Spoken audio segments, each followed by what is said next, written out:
नमस्कार विद्यार्थी मित्रांनो, लक्ष सरकारी नोकरी या एज्युकेशनल चॅनलवर आपले पुन्हा एकदा स्वागत. मित्रांनो, आज आपण बघा पोलीस भरती 2024साठी महत्त्वाचे अतिसंभाव्य चालू घडामोडी तसेच जे काही जीकेचे प्रश्न आहेत बघा महत्त्वाचे ते आपण या व्हिडिओमध्ये कव्हर केलेत. तर ही व्हिडिओ आपण शेवटपर्यंत नक्की पाहायचा आहे. तसेच बघा गुढीपाडवा आणि मराठी नववर्षाच्या सर्वांना खूप खूप शुभेच्छा.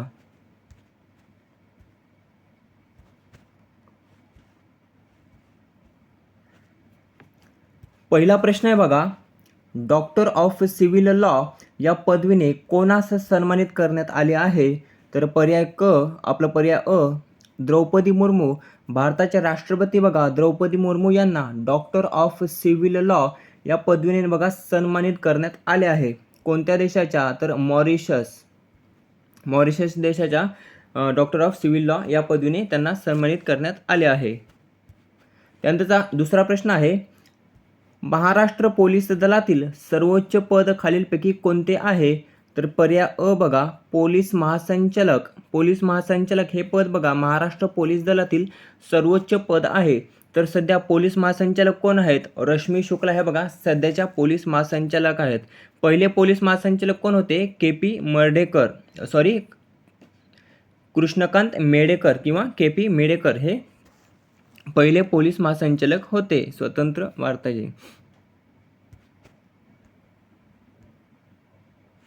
त्यानंतरचा तिसरा प्रश्न आहे, भारताने 75व्या प्रजासत्ताक दिनी प्रमुख पाहुणे म्हणून कोणास आमंत्रित केले होते? तर पर्याय ड इमॅन्युएल मॅक्रॉन. इमॅन्युएल मॅक्रॉन यांना बघा भारताने 75व्या प्रजासत्ताक दिनी बघा प्रमुख पाहुणे म्हणून आमंत्रित केले होते. तर हे कोणत्या देशाचे राष्ट्रपती आहेत? तर बघा फ्रान्स या देशाचे ते राष्ट्रपती आहेत आणि यांना भारताने बघा 75व्या प्रजासत्ताक दिनी प्रमुख पाहुणे म्हणून आमंत्रित केले होते. 2023 साली कोणास आमंत्रित केले होते? तर अब्देह फता अल सिसी यांना बघा आमंत्रित केले होते 2023 साली. पुढचा प्रश्न आहे, सरदार वल्लभभाई पटेल राष्ट्रीय पोलीस अकॅडमी कोणत्या ठिकाणी स्थित आहे? तर बघा पर्याय ब तेलंगणा, तेलंगणा या ठिकाणी बघा सरदार वल्लभभाई पटेल राष्ट्रीय पोलीस अकॅडमी बघा स्थित आहे. पुढचा प्रश्न आहे, महाराष्ट्राचा पहिला महाराष्ट्र वनभूषण पुरस्कार 2024 कोणास प्रदान करण्यात आला? तर पर्याय अ बघा चैत्राम पवार यांना महाराष्ट्राचा पहिला महाराष्ट्र वनभूषण पुरस्कार 2024 हा बघा नुकतंच प्रदान करण्यात आला आहे. त्यानंतरचा 6वा प्रश्न आहे, नटसम्राट या प्रसिद्ध नाटकाचे लेखक खालीलपैकी कोण आहेत? तर पर्याय क विष्णू वामन शिरवाडकर किंवा कुसुमाग्रज. तर विष्णू वामन शिरवाडकर हे बघा नटसम्राट या प्रसिद्ध नाटकाचे लेखक आहेत. त्यांना कोणत्या टोपण नावाने ओळखले जाते? तर कुसुमाग्रज या टोपण नावाने त्यांना ओळखले जाते. त्यानंतरचा पुढचा प्रश्न आहे, महाराष्ट्रातील कोणता जिल्हा ज्वारीचे कोठार म्हणून ओळखला जातो? तर पर्याय ब सोलापूर हा जिल्हा बघा महाराष्ट्रातील ज्वारीचे कोठार म्हणून ओळखला जातो.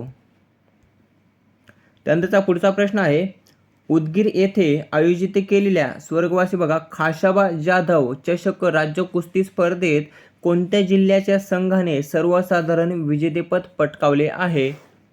तर पर्याय ड कोल्हापूर जिल्ह्याच्या संघाने सर्वसाधारण विजेतेपद हे पटकावले आहे. कशामध्ये? तर बघा खाशाबा जाधव चषक राज्य कुस्ती स्पर्धेमध्ये. आयोजन कोणत्या ठिकाणी करण्यात आले होते? तर उदगीर या ठिकाणी करण्यात आले होते. कोल्हापूर जिल्ह्याला बघा कुस्तीपटूंचे शहर देखील म्हटले जाते. त्यानंतरचा पुढचा प्रश्न आहे, भारतातील पहिला संविधान साक्षर जिल्हा खालीलपैकी कोणता आहे? तर पर्याय क कोल्लम केरळ हा बघा भारतातील पहिला संविधान साक्षर जिल्हा आहे. त्यानंतरचा 10वा प्रश्न आहे, महाराष्ट्र राज्याचे सध्याचे राज्यपाल खालीलपैकी कोण आहेत? तर पर्याय ब बघा रमेश बैस हे बघा महाराष्ट्र राज्याचे सध्याचे राज्यपाल आहेत. अगोदर कोण होते? तर भगतसिंह कोश्यारी. पुढचा प्रश्न आहे 2024 मध्ये सर्वोत्कृष्ट राज्य झांकी पुरस्कार कोणास प्रदान करण्यात आला आहे?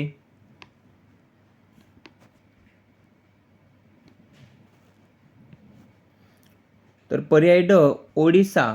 ओडिसा या राज्याला बघा 2024 मध्ये सर्वोत्कृष्ट राज्य झांकी पुरस्कार हा बघा प्रदान करण्यात आला आहे.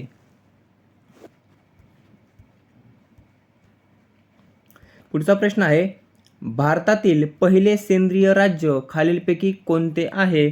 तर पर्याय क सिक्कीम. सिक्कीम हे राज्य बघा भारतातील पहिले सेंद्रिय राज्य आहे. त्यानंतरचा पुढचा प्रश्न आहे स्वतंत्र भारताचे पहिले कायदा मंत्री खालीलपैकी कोण होते? तर पर्याय क डॉक्टर B.R. आंबेडकर किंवा डॉक्टर बाबासाहेब आंबेडकर हे बघा स्वतंत्र भारताचे पहिले कायदा मंत्री होते. सध्या कोण आहेत? तर अर्जुन राम मेघवाल हे बघा सध्याचे कायदा मंत्री आहेत. पुढचा प्रश्न आहे रिंगाण या प्रसिद्ध कादंबरीचे लेखक खालीलपैकी कोण आहेत? तर पर्याय ब बघा कृष्णात खोत. कृष्णात खोत हे बघा रिंगाण या प्रसिद्ध कादंबरीचे लेखक आहेत. त्यानंतरचा पुढचा प्रश्न आहे महाराष्ट्रातील कोणता जिल्हा ऊसतोड कामगारांचा जिल्हा म्हणून ओळखला जातो? तर पर्याय क बीड. बीड हा जिल्हा बघा ऊसतोड कामगारांचा जिल्हा म्हणून ओळखला जातो. त्यानंतरचा 16वा प्रश्न आहे महाराष्ट्रातील अहमदनगर जिल्ह्याचे आणि वेल्हे तालुक्याचे नामकरण काय करण्यात आले आहे? तर पर्याय ड पुण्यश्लोक अहिल्यादेवी नगर व राजगड. अहमदनगरचे नाव बघा अहिल्यादेवी नगर आणि वेल्हे तालुक्याचे नाव राजगड असे करण्यात आले आहे. हा वेल्हे तालुका कोणत्या जिल्ह्यातील आहे? तर बघा पुणे जिल्ह्यातील तो तालुका आहे.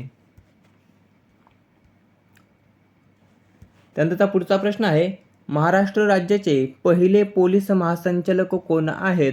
तर पर्याय अ कृष्णकांत मेडेकर किंवा KP मेडेकर हे बघा महाराष्ट्र राज्याचे पहिले पोलीस महासंचालक आहेत.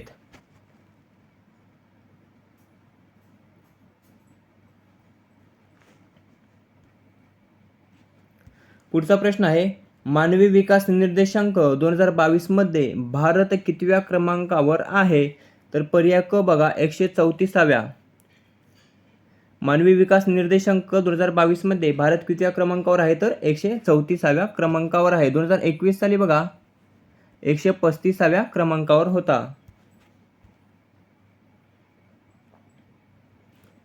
पुढचा प्रश्न आहे लोकसभेचे अधिवेशन कोणाच्या अभिभाषणाने सुरू होते? तर पर्याय ब राष्ट्रपती. तर लोकसभेचे अधिवेशन हे बघा राष्ट्रपतीच्या अभिभाषणाने सुरू होते. पुढचा प्रश्न आहे हर घर गंगा जल योजना कोणत्या राज्याशी संबंधित आहे?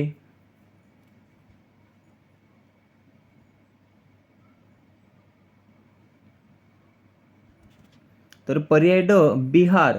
हर घर गंगा जल योजना ही बघा बिहार राज्याशी संबंधित आहे. पुढचा प्रश्न आहे आहारातील कोणत्या खनिजाच्या कमतरतेमुळे गलगंड हा आजार होतो? तर पर्याय अ आयोडीन. आयोडीनच्या कमतरतेमुळे बघा गलगंड हा आजार होतो. पुढचा प्रश्न आहे सर्वोच्च न्यायालयाच्या मुख्य न्यायाधीशाची नियुक्ती कोण करत असतात? तर पर्याय क बघा राष्ट्रपती. राष्ट्रपती हे बघा सर्वोच्च न्यायालयाच्या मुख्य न्यायाधीशाची नियुक्ती करत असतात.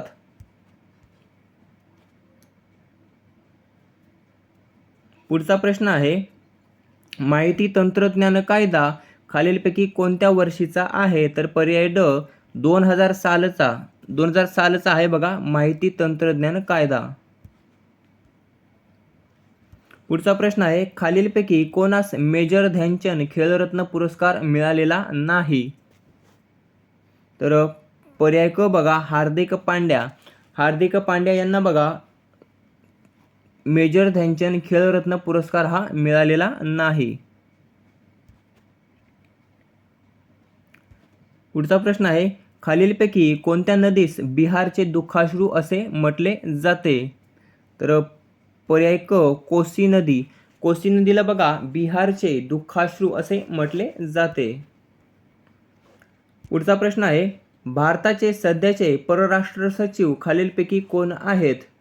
तर पर्याय अ एस जयशंकर. एस जयशंकर हे बघा भारताचे सध्याचे विनय क्वात्रा. विनय क्वात्रा हे बघा भारताचे सध्याचे परराष्ट्र सचिव आहेत. एस जयशंकर हे भारताचे परराष्ट्र मंत्री आहेत.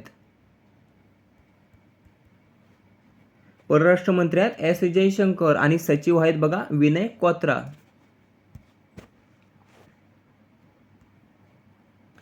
पुढचा प्रश्न आहे, जगातील पहिल्या 3D प्रिंटेड मशिदीचे अनावरण कोठे करण्यात आले? तर पर्याय ब सौदी अरेबिया. सौदी अरेबिया या ठिकाणी बघा जगातील पहिल्या 3D प्रिंटेड मशिदीचे अनावरण करण्यात आले आहे. पुढचा प्रश्न आहे, पुस्तक व लेखक याबाबतचा चुकीचा पर्याय ओळखा. तर पर्याय ड बघा माझा बाप आणि मी. नरेंद्र जाधव लेखक आहेत, माझा बाप आणि मी. तर हे बघा चुकीचे उत्तर आहे. अष्टाध्यायीचे लेखक आहेत बघा पाणिनी. मृत्युंजयचे लेखक आहेत शिवाजी सावंत. फकीराचे लेखक आहेत अण्णाभाऊ साठे आणि माझा बाप आणि मी याचे लेखक नरेंद्र जाधव नाही आहेत. पुढचा प्रश्न आहे, लिंबूवर्गीय फळात कोणते जीवनसत्व मोठ्या प्रमाणात आढळते?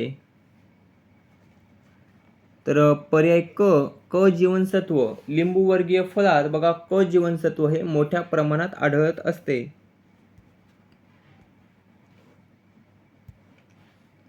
पुढचा प्रश्न आहे, इस्राईल वॉर डायरी या पुस्तकाचे लेखक खालीलपैकी कोण आहेत? तर पर्याय अ विशाल पांडे. विशाल पांडे हे बघा इस्राईल वॉर डायरी या पुस्तकाचे लेखक आहेत. पुढचा प्रश्न आहे, भारतातील पहिले इनडोअर ॲथलेटिक्स केंद्राचे उद्घाटन कोठे करण्यात आले? तर पर्याय ब भुवनेश्वर ओडिसा. भुवनेश्वर ओडिसा या ठिकाणी भारतातील पहिल्या इनडोअर ॲथलेटिक्स केंद्राचे उद्घाटन करण्यात आले आहे.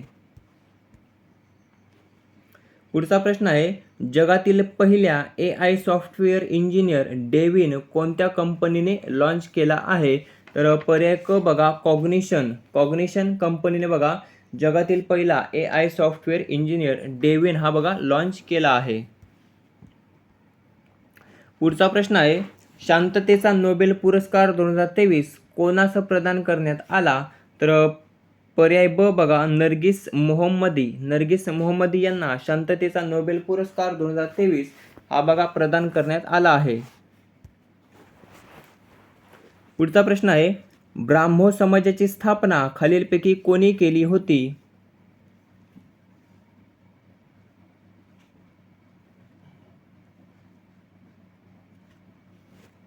तर पर्याय क बघा राजा राममोहन रॉय. राजा राममोहन रॉय यांनी बघा ब्राह्मो समाजाची स्थापना केली होती.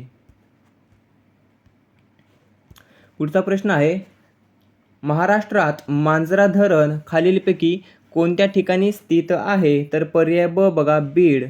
तर बीड या ठिकाणी महाराष्ट्रात बघा मांजरा धरण हे स्थित आहे.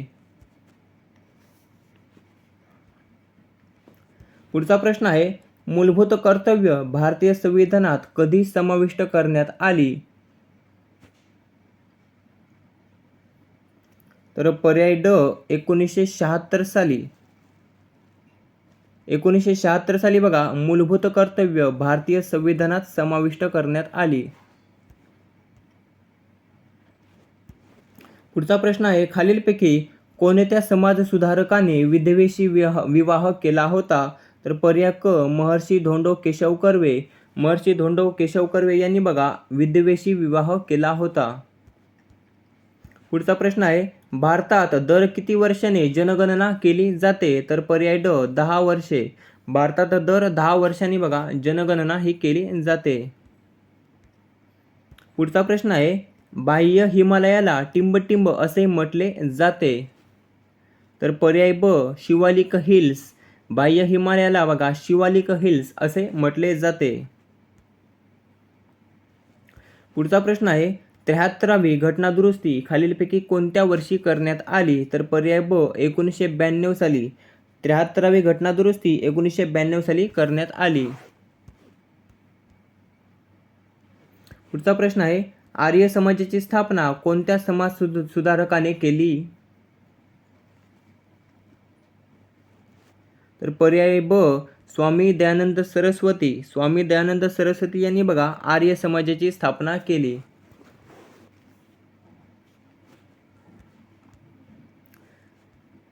पुढचा प्रश्न आहे, अजय वॉरियर अभ्यास खालीलपैकी कोणत्या 2 देशांदरम्यान अस्तित्वात होता?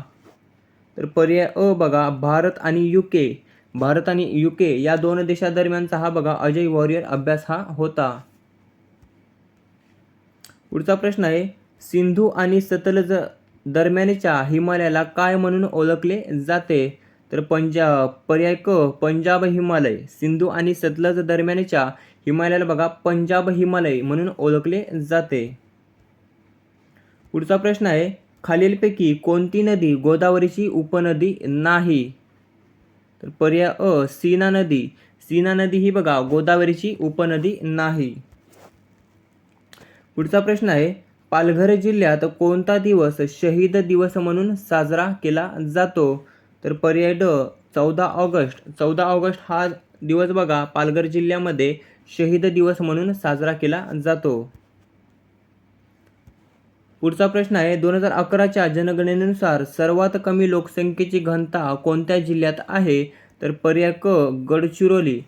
गडचिरोली या जिल्ह्यामध्ये बघा 2011च्या जनगणनेनुसार सर्वात कमी लोकसंख्येची घनता आहे.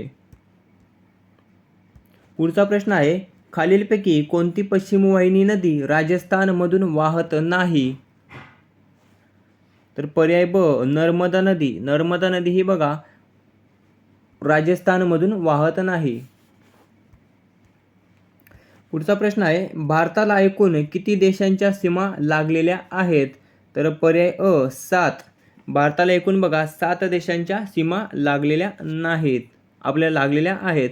तर मित्रांनो, अशा प्रकारे बघा महत्त्वाचे जीकेचे तसेच चालू घडामोडीचे प्रश्न आपण या व्हिडिओमध्ये कव्हर केले, जे पोलीस भरतीसाठी अतिशय महत्त्वाचे आहेत. तरी व्हिडिओ आपल्याला कसा वाटला ते कमेंट करून नक्की सांगायचे. व्हिडिओ आवडला असेल तर मित्रांसोबत शेअर करायला आणि चॅनलला सबस्क्राईब करायला विसरायचं नाही. भेटूया पुढच्या व्हिडिओमध्ये. धन्यवाद.